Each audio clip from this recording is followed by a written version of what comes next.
Oftentimes when I'm working with individuals and they're explaining to me the challenges that they've been facing, they will identify or clarify that they had all these feelings that happened when they were in a particular situation. I was anxious, I was nervous, I was depressed, I was jittery, I couldn't keep focus, it was terrible, it was all over the place. But when I asked them what was the sensation happening in their body, they almost always answer again with a cognitive concept, an idea, a framework for those sensations, and they can't actually connect to the sensation in their body. And this can be a problem because when we have sensations in our body and we're not aware of those sensations as they are occurring in our body, our mind, without our knowing, starts to formulate reasons for why, what's going on. It looks at the external world and says, ooh, there's this sensation happening, so it must be related to something happening out in the world. It must be something happening in this external stimulus coming at me. When that's not necessarily the case, of course, it could be. It could be that there's a car racing towards you. And in that case, your mind would be doing its job, protecting you and taking care of a very large upcoming problem. But a lot of times what I've found is that we will have sensations happening in our body, and the mind doesn't like it when they're uncomfortable sensations, and will equate the situation, locking them together as if the sensation was caused by the outside world. But sometimes it's what you ate for breakfast. Sometimes it's just not settling well in your body. Your stomach's upset. Or perhaps you did a little bit too much at the gym the day before, and so there's a low-grade soreness across your shoulders or your chest or your back or your legs, and you're not aware. Mindfulness, the body scan in particular, allows you to develop a better set of skills to be aware of how your body's actually physically feeling, what the sensations actually are. Case in point, I've worked with somebody who once thought that they would have panic attacks, and when we were looking at how often these panic attacks occurred, they said it's happened 2 or 3 times a week. That's a pretty severe thing.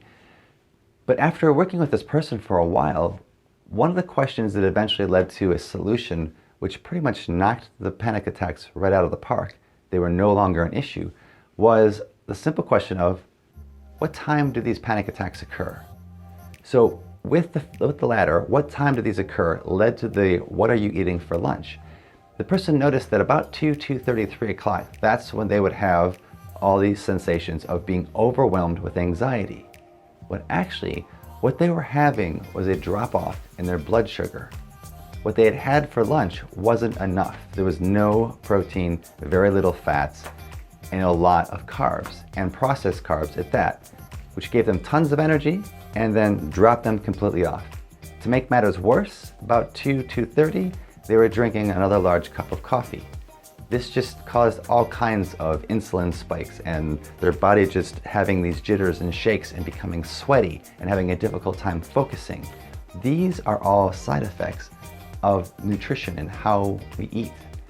And when we're not doing it correct, those are often side effects of having to deal with all that sugar, all that extra energy floating around your body, all of a sudden no longer being there. The body is trying to shut down one system and turn on and pull energy from your fat stored. It's not the most comfortable process. And it was something that once understood, it was easily addressed. In fact, this person changed the way that they were eating at lunch, also made sure that they were getting enough sleep the night before. That was another small piece in working with this individual.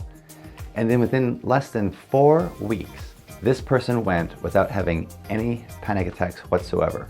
Then when I checked back in a month later, no problems. A month after that, there was one, but the person knew exactly what had happened. They had missed lunch. They had just grabbed a candy bar and sucked down a can of Coke, regular Coke, and crashed 2.5 hours later, like clockwork. So next time you're associating the sensations in your body with the current situation, do a double take. Step back, look at What were the behaviors you've been doing before this panic attack happened? What had you been doing 4 hours? What did you eat 4 hours before? Did you sleep well the night before? Double check and make sure that it isn't just something that you can control in a physical sense. Oftentimes, when it comes to these things, if it wasn't a traumatic situation, it is something that can be controlled by changing the way you manage your physical attributes. And it's not something solely in your mind.